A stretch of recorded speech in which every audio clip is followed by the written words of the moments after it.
The last part of our logo assignment is going to actually be building the vector logo, and I want you to hand in your Photoshop file with all of its layers so that I can see your work, and here's kind of how I want it set up. So you should have the only things being visible the vector object layers of your actual logo. You can have your construction files in here.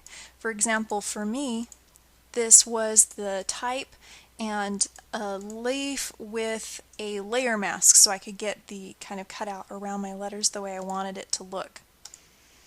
And after I had that all assembled, then I used my various tools, mostly my pen tool, to create my layers. Now you'll notice I did create vector layers for my type that are no longer editable type.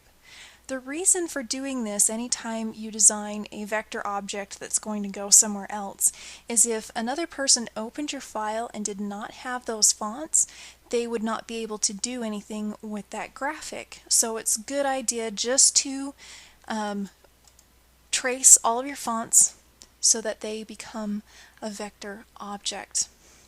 Now, in case you didn't already know, if you have, for example, a separate shape layer for each one of your letters, you can actually merge those together and keep them a vector object.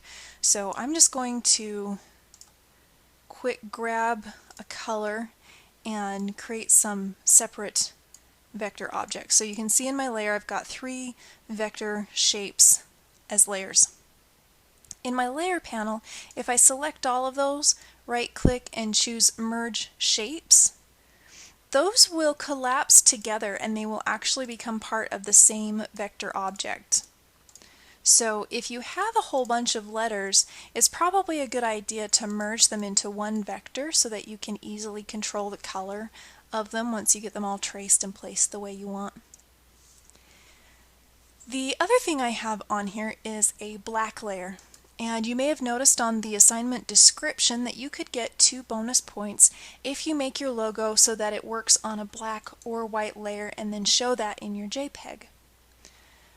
The way I'm going to grade these is I will open up your Photoshop file. I'm going to take a close look at your vectors. I'm going to look at your pen lines and see if the lines are smooth, that they are closed shapes. If there are bazillion little dots making up a single curve, you're going to get docked for that. By now you should have figured out how to use your Bezier handles to create a long smooth curve with fewer anchor points.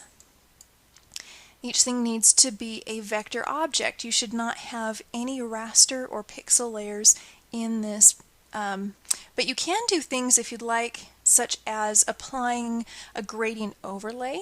So, for example, if I double-clicked on my leaf and then chose a gradient overlay and then changed either the colors or the burn mode or the blend mode,